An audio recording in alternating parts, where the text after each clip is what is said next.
what the theme of our month is, of our year, everything, the year of double. But today we are talking about the necessity of His presence. The necessity of His presence. That's what we are talking about today. The necessity of His presence. Media, I hope you are ready to work with me. Our text for today shall be taken from the book of Exodus. Exodus 33. Exodus 33 from 14 to 16. Exodus 33, 14 to 16, I read. It says, "And he said, My presence shall go with thee, and I will give thee rest. And he said unto him, If thy presence go not with me, carry us not up hence. For wherein shall it be known here that I and thy people have found grace in thy sight? Is it not in that thou goest with us? So shall we be separated, and I and thy people from all the people that are upon the face of the earth." Praise the Lord. In our search, in our desire to rise in life, in our desire to prosper in life, in our desire to be established in life, in our desire to become great in life, we seek for too many things. We seek for too many things. We seek for opportunities. We seek for knowledge. We seek for understanding. We seek for wisdom. We seek for money. We seek. We are always in search of this and this skill, this training, this and that. We seek for too many things. But God, in His infinite mercy, has made this life simple. God, in His infinite mercy, has made this life simple. That all we need to seek for is just one thing. All we need to seek for to become great in life is just one thing. All we need to seek for in this life for us to rise is just one thing. All we need to seek for to prosper in life is just one thing. And what is that thing? Luke 10:41. Luke chapter 10, verse 41. Media. It says, "And Jesus answered and said unto her, Martha, Martha, thou art careful and troubled about many things." This is the way we live our life. We are so careful and troubled about many things, and we believe it is the normal way to live. It is the right way to live. Martha was running up and down, seeking, we all know the story, seeking for how to prepare a meal for Jesus. And then in his mind, she was feeling she was doing the right thing, while Mary abandoned her and Mary sat with the Lord. And she was even telling Jesus, Jesus, can't you see what I'm doing? Can't you tell this young lady that is here that she's not doing anything to come and assist me? This was what happened in the previous verse, before Jesus now answered her. That is the way we live our life today. Now imagine when the provincial headquarters came up with the skill acquisition. Everybody that went for the skill acquisition, was it that they don't have anything to do? They were doing something. But we are searching for this, searching for that, searching for this, searching for that. But now, ask how many of them that went for that skill training, how far? Have you been able to make 1 naira out of that skill? I doubt it. Many have not made 1 naira out of that skill. That is not the way to live life. We are not done with that, this video. Then the next verse, 42. Jesus said, "But everything is needful, one thing. Only one thing is needed for you, for your life.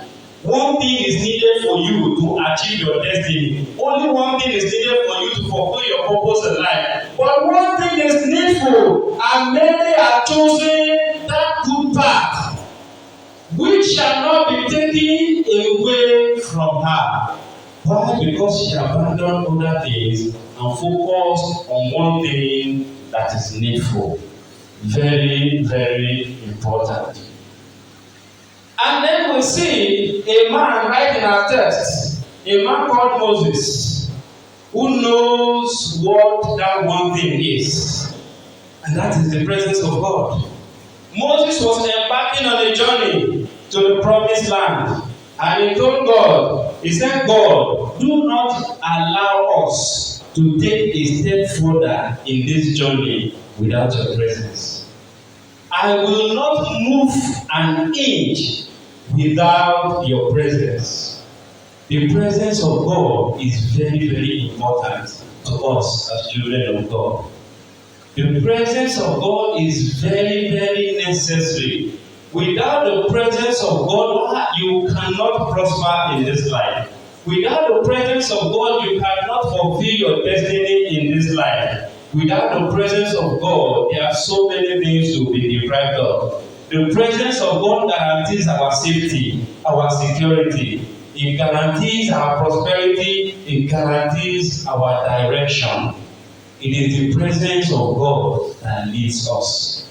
But the way we live our life today, we turn it upside down. We go our way and we want the presence of God to follow us. We want to use His presence to get what we want. Lord, I go, let your presence go with me. No. The presence of God must be the one leading you. The pillar of the cloud that was leading the children of Israel, he was not only at the back, he was at their front. That was why he was leading them. You are meant to follow him. He is not meant to follow you. You are meant to follow him. Very, very important. And Moses knew the importance of this. But the reason why we live without the presence, we do things without the presence, is because we do not know the importance.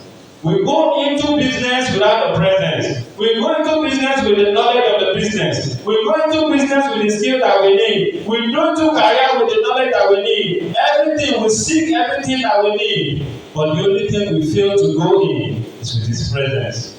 We go into relationship with all that we need. We go into relationship with the knowledge. We go into relationship with character. We go into relationship with everything except the presence of God.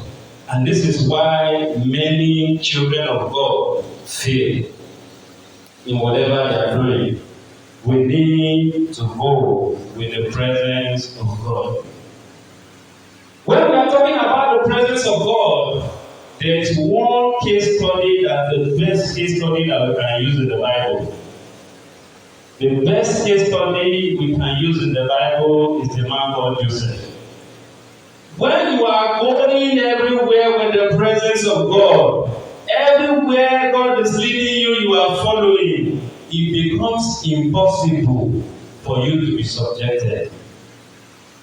In the journey of life, there are so many battles. In the journey of life, there are so many enemies. There are so many forces that will try to contend with you. There are so many forces that are seeking to bury your head. There are so many forces that are seeking to subject you.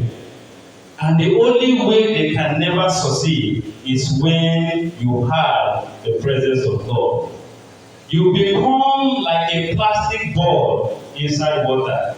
No matter how many times you push that ball inside the water, it keeps bouncing back immediately. The ball keeps bouncing back immediately. That is the way a man dwelling with the presence of God is. Now we see the life of Joseph. Joseph started his journey. He started his journey without father. He started the journey of greatness without mother. He started the journey of greatness without brothers. He started his journey of greatness without money. He started his journey of greatness without no properties. Even his best garment was taken away from him. He had nothing. Nothing. He started his journey with nothing. And there is one thing that is worse than being a poor man. It is even better to be a poor man than to be a slave. At least as a poor man, you have your freedom. He started as a slave. He was sold out naked. They placed an amount of money on his destiny. This is how much you cost. This is how much you worth. What a derogated life. They sold him to the Ishmaelites. The Ishmaelites took him to Egypt and sold him to Potiphar. But one thing we need to know, as a man with the presence of God, immediately he got into the house of Potiphar. He didn't stay long as a slave. The powers that wanted to subject him to become a slave, they couldn't succeed. Do you know who Joseph was in the Potiphar's house? He was Potiphar. If you don't know, Genesis 39 verse 2. Genesis 39 verse 2. It says, and the Lord was with what? Joseph.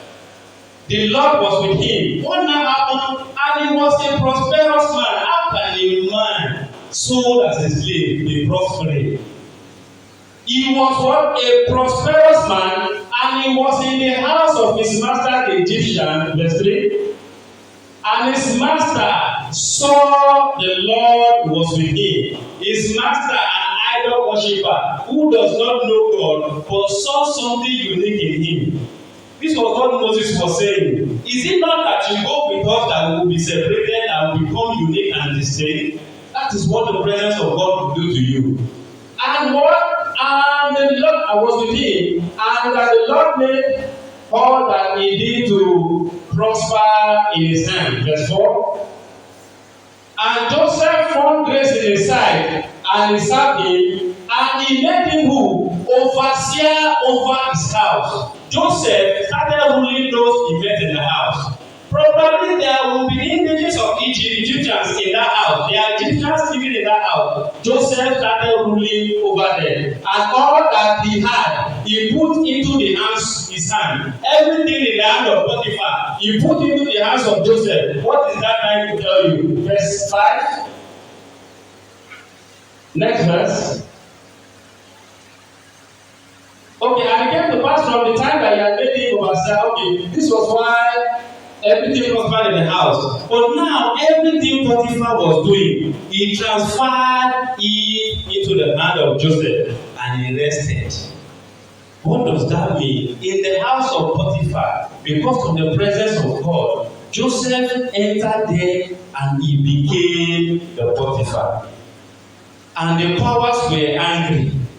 What is happening here? I thought this man, we have subjected him to be a slave, but now he has bounced back up. He is the one ruling the house. He has become Potiphar, and they said, yes, we know what to do to him. We know how to deal with him. There is still something that is worse than becoming a slave. There is still something that is very worse than becoming a slave. What is that thing? Becoming a prisoner.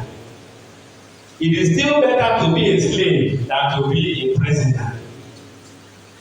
And then they subjected him to something that was worse. Let us see how we will come out of this. Let us see. And when Joseph got into the prison, as a bouncing ball that bounces out of water, he didn't stay as a prisoner. He became a prison warder. He was the keeper of the prison. Let's see Genesis 39, verse 21. Say Genesis 39, go to 21. Verse 21. But the Lord was still with Joseph. So you see, the Lord was with him in the Potiphar's house. He was with him in the prison. And he was reproducing the same result. It is not about your location. It is not about what you do. It's about the presence of God. But the Lord was with Joseph and shewed him mercy and gave him favor in the sight of the keeper of the prison. 22. And the keeper of the prison, committed everything into Joseph's hand. The same thing that Potiphar did happened here also. The prison keeper said, you continue and be doing the work. And he became the keeper of the prison. That in all that the prisoners that were in the prison, and whatsoever they did here, It was not the keeper that was commanding them. It was not the keeper that was ruling them. It was not the keeper that was leading them. It was Joseph that was the doer of it. He got into the prison and became the prison keeper. They say, what kind of human being is this? They can't understand him. And then they left the prison. The presence of God took him to the palace. The first day he entered the palace, what happened? He became Pharaoh. He was reproducing the same result. Genesis 41, verse 40. Genesis 41, verse 40. Media. And it says, thou shalt be over my house. This was Pharaoh talking here. Thou shalt be over my house. He handed everything on his house unto Joseph. And according to thy word shall all my people be ruled. Who is supposed to be leading Egypt? Is it not Pharaoh? Joseph became Pharaoh. He was the one ruling. Whatever he says, that is what he will do. Only in the throne will I be greater than thou. 41. And Pharaoh said unto Joseph, see, I have set thee. He didn't commit only his house to him. Now I have committed my house to you. But not only my house, even my entire nation. That you become the Pharaoh over it. I have set thee over all the land of Egypt. Verse 42. And Pharaoh took off his ring from his hand. You know what that means? It is called a signet ring. This is the ring that kings used to make law. Whenever they will put this ring inside it and stamp it on the letter, and it becomes a law. Pharaoh removed that ring from his hand and put it on Joseph's hand, that you are the lawmaker in this land. And arranging the investors of fine linen and put a gold chain about his neck. We all know what happened. He even gave him his chariot. Why? Because of the presence of God. Pharaoh saw something in him that he had not seen anywhere. He said, this man, the Spirit of God is in him. We need the presence of God. Very, very important. And one thing you know, even as you do not value that presence, the devil values it and it knows. And that is the only thing that the devil is always seeking to take away from you. That's the only thing he's always seeking to steal away from you. That was why he approached Adam and Eve. What was he looking for? He wanted to deprive them of the presence of God. And he succeeded.